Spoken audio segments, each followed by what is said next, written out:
Maulaya sholli wa sallim daiman abada ala habibika khairil khalqi kullihim. Maulaya sholli wa sallim daiman abada ala habibika khairil khalqi kullihim.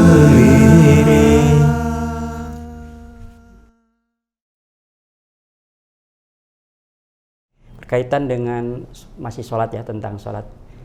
Kalau sholat di masjid kan tentunya harus berjamaah, mau nggak mau berjamaah. Ada imam, ada makmum. Nah, untuk kriteria imamnya sendiri bagaimana sebaiknya? Apakah yang tua lebih afdol atau yang bacaannya paling bagus? Itu yang harus jadi imam itu. Ada nggak kriteria di dalam Islam itu?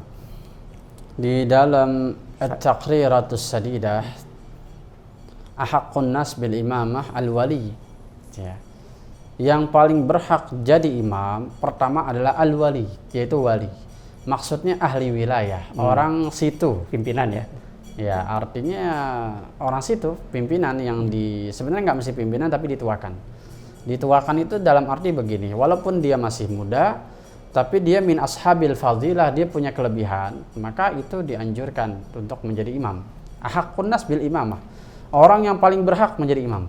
Itu ada judulnya di dalam kitab At-Taqriratus Sadidah, Sayyid Zain bin Ibrahim bin Sumaid. Ahaqqun nas bil imamah al-wali. Yang pertama disebutin adalah al-wali, ahli wilayah, warga asli. Warga asli insya Allah mengetahui kondisi masyarakatnya dan mengenal. Dan juga insya Allah kalau dia jadi imam nggak ada yang gerutu, karena masyarakatnya kenal, sudah tahu. Begitu juga kadang-kadang kita melihat dari tuanya dalam bab fikih, atau juga yang paling afqah, paling bagus fikihnya, paling luas pemahamannya dalam hal fikih. Ini kriteria dalam fikih ya. Tapi begini, kita tahulah istilah dari Syekh Nawawi Al-Bantani di dalam kitab-kitab beliau. Saya pernah baca di dalam, kalau tidak salah ada di dalam Nasaihul Ibad, atau kalau tidak salah dalam Maraqil Ubudiyah, saya lupa. Orang nanya, syekh itu siapa? Orang yang disebut syekh ya, kita bilangnya syekh kalau di Indonesia biasanya orang alim, ya. Orang yang pakai jubah itu dibilangnya syekh, atau sudah tua dibilangnya syekh. Kemudian dia mengajar, punya murid banyak, namanya syekh. Kalau di dalam istilahnya Syekh Nawawi Al-Bantani, yang dimaksud syekh adalah sahibul fadilah walau kana sabiyan, ya. Jadi orang yang memiliki kelebihan, walau kana sabiyan, walaupun dia masih kecil. Ya. Orang yang memiliki kelebihan walaupun dia masih kecil, dia adalah seorang syekh. Kita bisa tahu acara Hafiz Indonesia itu ada anak kecil dipanggilnya syekh, ya. Padahal yang manggil adalah Syekh Ali Jaber. Itu. Syekh juga karena dia seorang hafiz. Kita belum tentu mampu seperti dia menghafal Al-Quran. Walaupun dia anak kecil, walau kana sabiyan, kata Imam Syekh Nawawi Al-Bantani, dia min ashabil fadilah, dia memiliki keutamaan, ya. Sahibul fadl, ya. Jadi dia punya keutamaan walaupun masih kecil. Berarti begini, walaupun itu yang menjadi imam masih muda, tapi dia memiliki fadilah, keutamaan, dia memiliki ilmu, kemudian dia belajar, dia punya guru, bacaannya juga bagus, fikihnya juga lumayan, nggak mesti bagus-bagus banget. Fikih itu paling tidak fikih haliyahnya dia harus tahu.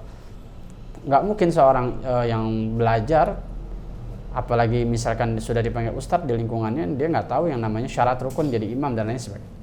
Insya Allah tak. Jadi nggak melulu kita melihatnya yang tua. Nggak melulu juga kita lihatnya yang dia ngajar di sana, dia ngajar di sini, dia ahli fikih, ahli kitab ini, enggak. Kita penting mewarnai syiar Islam dengan orang yang muda dan bacaannya bagus, itu penting. Ya. Jadi bukan nggak melulu yang namanya masih sepuh dan lain sebagainya. Memang betul dalam aturan-aturan fikih memang betul. Artinya pengetahuan fikih menentukan dia berhak jadi imam atau tidak. Tapi kita bukan di lingkungan seperti di Hadramaut, bukan di lingkungan seperti di Arab, bukan di lingkungan seperti di Suriah yang memang mereka semua banyak masyayikh dan orang-orang semuanya belajar dan seperti kita, dan lingkungan mereka memang betul-betul lingkungan yang Islam, sehingga dalam memiliki kriteria imam ya tepat seperti tadi, tua, ilmunya luas dan lain-lain. Tapi kalau di Indonesia cocok selama dia bacaannya bagus, dia tahu kitab-kitab tahsin, minimal al-muqaddimah al-jazariyah, ya kan? kaidah tajwid dia punya dan sebagainya, itu bagus jadi imam. Tentu lebih bagus lagi kalau dalam satu masjid ada imam rawatibnya ya, sudah terjadwal gitu, sehingga begitu waktunya sholat tuh nggak saling dorong kamu Ya, jadi imam. alhamdulillah di akhir zaman fenomenanya ya memang beberapa masjid besar memang ada yang sudah semacam itu. Tapi kalau masjid-masjid kampung saya rasa akan sulit ya mencari imam rawatib karena nggak digaji juga. Tapi alhamdulillahnya fenomenanya sekarang kan orang banyak yang haus jadi imam. Begitu juga banyak juga yang haus jadi azan. Pada zaman Nabi fenomena semacam ini itu bagus. Kata Nabi SAW, kalau orang tahu fadilah azan, ini hadisnya masyhur. Kalau orang tahu fadilah azan, orang tahu fadilah saf pertama, orang tahu fadilah menjadi imam, gitu kan? Maka mereka akan saling bunuh-bunuhan untuk berebut jadi azan, jadi muadzin, atau mereka saling bunuh-bunuhan untuk di saf depan. Kalau di sini berebutan mic. Kalau di sini memang benar. Itu kalau masuk ke hadis Nabi, kalau pakai tekstual masuk tuh. Pada berebut jadi azan sambil itu saking berantemnya, saking berebut azan berantem. Tapi begini, kadang-kadang orang itu mereka mau jadi imam itu cuma sekedar tampil, mereka mau azan sekedar tampil, memiliki keahlian sedikit mereka tampil, tapi tanpa didasari mereka memiliki ilmu. Kalau di zaman Nabi memang dimotivasi semacam ini. Kenapa? Karena sahabat juga mereka memiliki marja secara langsung, ahli ilmu secara langsung, yaitu Rasul. Di situ ada Abu Bakar, ada Umar, ada Ali yang semuanya alim bisa ditanya. Ya. Kalau sekarang kita perlu kaji maknawi hadis ini, maslahah daripada hadis ini kita perlu kaji. Artinya itu adalah targhib di dalam fikih, ya di dalam enggak mesti fikih ya, di dalam apa saja dalam ilmu keislaman ada istilah targhib, ada istilah tarhib, ya atau tanbih lah katakan. Ada istilah targhib. Targhib itu apa? Motivasi. Hadis-hadis semacam tadi adalah motivasi, dan itu bisa dipakai di lingkungan yang sepi syiar Islam. Tapi kalau yang sudah makmur seperti syiar Islam di Jakarta, itu perlu adanya pengaturan lagi. Nggak hanya sekedar berebut azan, berebut mic, kemudian berebut jadi imam. Si imam juga harus tahu diri. Dia maju, dia punya kewajiban untuk tahsin, kewajiban untuk menata makharijul huruf, kewajiban untuk memperbaiki tajwid, menghafal beberapa surat-surat. Ini kan kagak, kadang-kadang asal maju tapi tajwidnya nggak benar. Ini yang kayak gini-begini kan, bahkan kalau kita lihat kajian fikihnya Buya Yahya ya, itu bagaimana ketika ditanya Buya Yahya, bagaimana tentang kalau kita bermakmum kepada imam yang kurang pelok, ya. Ya, katakanlah begitu. Kata Buya Yahya, niat mufaroqoh, ya, mufaroqoh aja. Yang penting kita secara gerakan kelihatan masih mengikuti, padahal hati kita sudah mufaroqoh. Artinya bahaya betul orang yang memiliki lahan jali. Ya. Kalau lahan khafi nggak seberapa, nggak apa-apa. Misalkan cuma zai dibikin jadi seperti ja misalkan, atau pada lafaz-lafaz tertentu yang agak sulit. Tapi kalau lafaz-lafaz yang merusak, maka itu bisa membatalkan Fatihah. Membatalkan Fatihah bisa saja membatalkan sholat. Ini sering kita bahas dalam hal ini. Ini berkaitan dengan kejadian-kejadian di masjid ya, suka misalnya ada hilang sendal, kemudian ada kecelakaan di masjid atau hal-hal lain lah yang sifatnya musibah di masjid itu. Bagaimana itu sebaiknya respon pengurus atau respon orang masjidnya?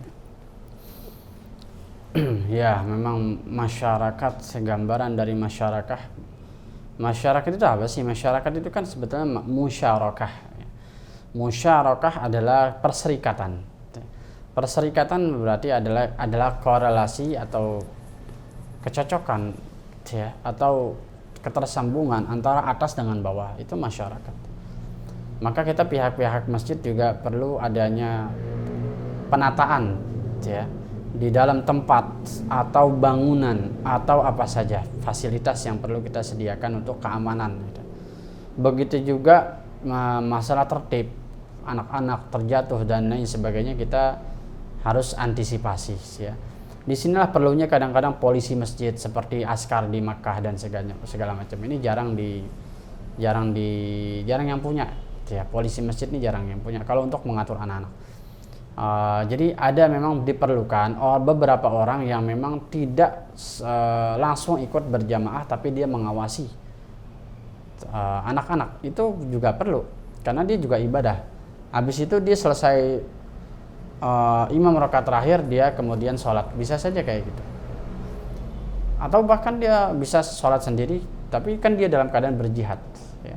Kita bisa ambil dari hadis Nabi tadi SAW bahwa beliau pengen banget keluar dari masjid, menyuruh salah seorang sahabat jadi imam. Ini adalah bukti bahwa seseorang boleh meninggalkan jamaah ketika adanya maslahah, darurah. Ada anak-anak yang harus diawasi, dan saya sering jadi pengawas anak-anak. Ya, jadi perlu juga adanya polisi masjid. Kalau kita lihat di dalam kitabnya yang tadi hadis saya sampaikan, bahwa Nabi SAW pengen sekali keluar dari masjid, mengawasi orang-orang, menyuruh salah seorang sahabat untuk menjadi imam masjid. Ini berarti mafhumnya adalah boleh saja seseorang meninggalkan jamaah untuk mengawasi anak-anak. Karena saya sendiri sering jadi pengawas masjid, karena khawatir mereka terjedot, khawatir mereka jatuh, dan karena masjid di tempat saya ya, masjidnya itu belum ada pagar penjaga, masih rawan, banyak keramik-keramik yang masih tajam. Kalau mereka zaman sekarang lagi ramai ini anak-anak kalau maghrib main smackdown, itu bahaya banget ya. Kalau sampai nanti ada kasus kan nggak lucu. Ya. Artinya memang disinilah penting orang-orang yang walam yakhsha illallah. Kembali lagi kepada tadi, walam yakhsha illallah. Nggak melulu dia harus takut untuk berbuat yang bersifat maslahah. Nggak melulu dia harus takut tidak dikatakan berjamaah, wah nggak berjamaah kan. Atau dia takut misalkan ada perasaan dari orang tua anak, anak saya diawasi, dia harus tegakkan itu, harus memberikan sosialisasi kepada orang tuanya bahwa emang anak-anak memang harus diawasi dan lain sebagainya. Begitu juga maling sendal. Dan kita begini, kita lihat fenomena maling sendal atau fenomena apa saja, nggak mesti maling sendal. Misalkan fenomena maling motor. Terjadinya maling motor jam 2, jam 3 pagi, beda dalam hal yang mencurinya secara terang-terangan ya. Ini misalkan terjadinya jam 2 pagi, jam 3 pagi. Kita lihat mengapa fenomena ini sering terjadi. Kita nggak melulu menyalahkan keadaan. Kita lihat diri kita ya. Kalau kita meramaikan masjid itu jam-jam 3, jam-jam 4, atau di rumah kita bangun tahajud, insya Allah yang namanya maling jam-jam 3 segitu takut. Kenapa? Karena orang itu semua pada qiyam, pada bangun. Yang jadi masalahnya adalah kita subuhnya aja kesiangan. Kita nggak syiar dalam puasa sunnah, sahur. Tidak syiar juga dalam tahajud. Ya, bukan kita berarti berfaham tahajud itu harus terus kita kumpulkan orang-orang untuk tahajud, bukan. Tapi kitanya pribadi harus memakmurkan, rumah kita juga harus kita makmurkan, bukan cuma masjid, tapi wala taj'alu buyutakum maqabira. Janganlah kalian jadikan rumah-rumah seperti kuburan, ya. Ngaji kagak, sholat sunnah juga kagak, tahajud kagak, dan lain sebagainya. Ini fenomena kayak gini kita mesti ngebangun. Ya. Berarti lebih kepada tindakan preventif ya, pencegahan supaya tidak terjadi musibah atau terjadi kemalingan, dalam hal supaya di masjid itu aman, begitu maksudnya ya. Ya, tapi begini, artinya aman atau tidak aman itu adalah musibah. Kita antisipasi perlu, tapi ketika ada kejadian anggaplah itu sebuah takdir. Ya. Artinya begini, tidak melulu kita menyalahkan takdir, tapi juga tidak melulu kita bersifat ikhtiari. Kita jangan sampai terjebak kepada akidah yang qadiriyah, ya, atau qadariyah, atau juga orang yang sifatnya ikhtiari, yang selalu menggunakan kemampuan sendiri. Enggak. Kita ikhtiar aja, hasilnya apabila masih ada sifatnya pencurian, kemalingan, ketika sujud misalkan tas hilang dan sebagainya, itu adalah sebuah musibah. Ketika sudah kejadian kita anggapnya takdir, tapi kita juga perlu evaluasi. Memang yang namanya masyarakat ini binaannya memang sulit ya, karena orang sekarang kan sholat nggak seperti zaman Nabi yang orangnya bisa dikenali. Sekarang siapa saja bisa mampir di masjid mana saja. Nah, kadang-kadang yang juga orang sholat juga perlu nih ya, ketika sholat dia juga harus tahu bahwa Nabi SAW pernah menegur sahabatnya yang tidak mengikat unta. Ya Rasulullah, saya tawakaltu ala Allah. Saya tawakal kepada Allah. Kata Rasulullah, enggak begitu. Unta harus diikat. Setelah kamu ikat unta, kamu tawakal kepada Allah. Artinya bohong bahwa manusia tawakal kepada Allah tanpa adanya sifat ikhtiar dulu. Iya. Ya.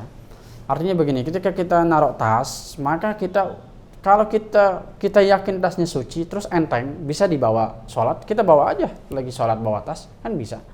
Tas pinggang, saya sering begitu, kalau kemana-mana jalan, tas pinggangnya kita selempang biasa. Ya sujud ya dia di situ, sujud ruku ya dia di situ, seperti kita nenteng. Iya. Ya. Sholat tas pinggang itu di sini, terus kita sedekap begini nggak apa-apa. Atau kalau tasnya besar, taruhnya di depan kita persis, yang kira-kira kita sujud itu muat, jangan berjauhan dari kita.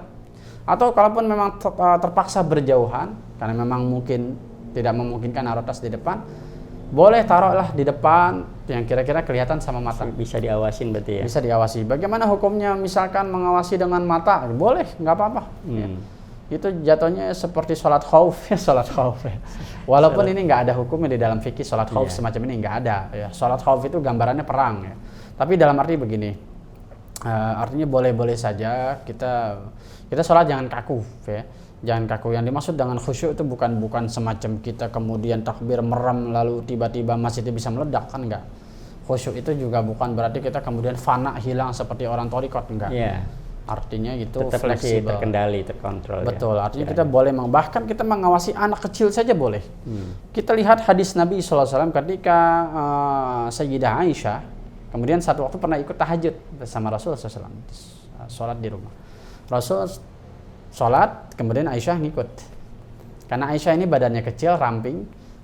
Kebetulan Aisyah ada nyusul Rasul itu ke kiri. Maka Rasul SAW memutar kepalanya. Dalam hadis itu pegang kepalanya, diputar begitu. Suruh ke kanan. Ya, artinya Rasul sadar ketika ada Aisyah datang dan Aisyah juga ngikut, diputar kepalanya oleh Rasulullah. Artinya kita jangan kaku ketika sholat. Yang penting kita dalam mazhab Syafi'i, kita perlu menjaga gerakan. Jangan sampai berturut-turut menjadi 3 kali. Tapi kita bisa memakai beberapa faham daripada ulama-ulama selain Syafi'iyah pada kondisi-kondisi tertentu, boleh-boleh saja ya.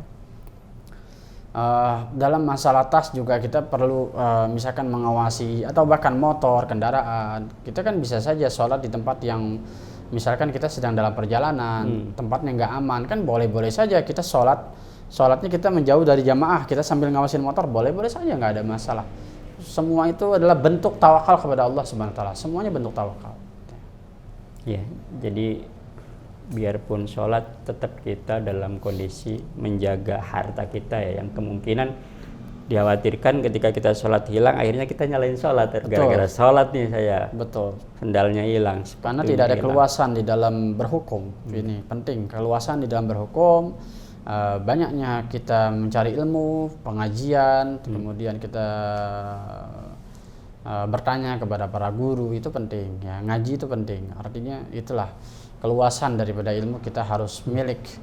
Kata Nabi, la ghurbata lil alim wala watana lil jahil. Enaknya orang punya ilmu itu apa? Enggak merasa asing. Yeah. Di mana aja dia hidup, di mana aja dia berada, dia enggak merasa asing, enggak merasa harus bingung. Itu enaknya orang punya ilmu. Soal ini juga nih, milenial nih, yang kalau di jalan-jalan tuh ada orang yang ngimamin pakai pakaiannya baju anak muda lah, pakai celana panjang atau pakai levis, kemudian pecinya peci kupluk gitu. Itu kalau dilihat dari topi gunung gitu. Ada berjamaah itu gimana tuh? Ya, al-adat muhkamat, atau juga kita bisa pakai ilmu usul fiqh yang namanya uruf. Ya. Kalau kita ada di lingkungan milenial, uruf memang sifatnya milenial dan anak-anak gaul, adanya di kampus dan lain sebagainya. Boleh-boleh aja yang namanya sholat semacam itu. Yang penting kita ketika sujud, rambut kita nggak menghalangi tempat sujud. Ya.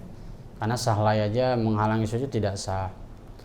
Menutup aurat ya terutama. Ya, yang penting menutup aurat dan sopan. Tidak banyak bacaan-bacaan, tulisan-tulisan. Kalaupun harus pakai jaket alma mater ada tulisannya ya kita copot dulu, atau terlanjur ada tulisannya juga nggak apa-apa, karena memang itu masalah batiniyah. Sholat selain fikih, adab juga ada batiniyah. Ya. Artinya yang sholat menjadi makmum juga jangan lihat tulisannya dan lain sebagainya. Kita begini, yang namanya hukum untuk diri sendiri, bukan untuk orang lain. Artinya kalau kita mau tertiblah diri kita sendiri, bukan orang lain. Kita nggak bisa mengatur orang supaya baju kamu jangan ada tulisannya atau jangan ada motifnya. Toh kita sering lihat orang pakai batik kan bermotif. Jangankan cuma masalah tulisan di baju lah, bajunya nggak ada tulisannya polos, tapi bajunya mahal, kan menarik pusat perhatian, menjadi pusat perhatian juga, sama aja. Artinya kalau kita mau tertib, tertiblah diri kita sendiri. Kalau kita menjadi orang yang ada di belakang orang yang pakai baju bertulisan, kitanya juga harus jaga mata. Ya. Kecuali kita sholatnya sendiri atau kita sholatnya di depan, kemudian ada yang mengganggu, ya, maka itu harus kita singkirkan. Tapi kalau kita terlanjur sholat di belakang orang yang bajunya bertulisan atau bergambar, ya kitanya harus jaga diri. Hukum itu kembali ke diri sendiri, kita harus fleksibel. Ya. Terus dalam masalah berpakaian gaul, celana, baju, jaket, peci kupluk dan sebagainya. Kalau kita ada di lingkungan kampung, hendaklah itu kita ganti. Karena itu bagian daripada adab. Kita sholat gak cuma beradab kepada masjid, hurmatan lil masjid, bukan cuma beradab kepada Allah. Jangan melulu mengatakan saya yang penting hati saya beradab kepada Allah. Kita juga harus beradab kepada masyarakat. Bahkan di dalam saya punya kitab Dr. Profesor almarhum mendiang Kiai Haji Ali Mustafa Yaqub. Ya. Dalam kajian fatwa tentang fikih menggunakan baju yang tidak sesuai dengan adat masyarakat, maka itu hukumnya bisa makruh, bahkan bisa haram apabila sifatnya riya. Misalkan kita berimamah di tempat yang tidak biasa pakai imamah, maka itu hukumnya jatuhnya bisa jadi riya bahkan haram, tergantung ke kita. Begitu juga kalau kita berpakaian yang tidak sesuai dengan adat dan itu mengganggu atau itu menimbulkan di diri kita merasa ini keren, ini gaul, ini beda. Nah itu juga harus hati-hati yang kayak begitu. Tapi itu boleh kembali kepada hatinya, itu bagus ya, bagus aja. Apalagi kita yang sholat anak muda, kemudian makmumnya juga perempuan muda di belakang. Ya kita biar menarik perhatian mereka, ya kita berpakaian seperti mereka. Itu bagian dari melebur diri ke dalam masyarakat, bagus. Kita harus menyesuaikan, ada di kampung pakaian kita harus bagaimana, ada di luar harus bagaimana, dan lain sebagainya. Alhamdulillah Ustaz, kita sudah cukup banyak ya pembicaraan mengenai kemasjidan, terutama berkaitan dengan fikih masjid. Dan saya yakin masih banyak hal lain yang belum kita ungkap. Tapi untuk kesempatan kali ini kita cukupkan dulu ya. Jamaah dan sahabat tasjid yang berbahagia, alhamdulillah kita sudah sama-sama mengikuti, menyimak perbincangan berkaitan dengan kemasjidan, khususnya berkait dengan fikih masjid. Mudah-mudahan ini menjadi wahana keilmuan bagi kita dan kita bisa sama-sama mengamalkan. Terima kasih. Hadanallah wa iyyakum ajmain. Assalamualaikum warahmatullahi wabarakatuh. Waalaikumsalam warahmatullahi wabarakatuh.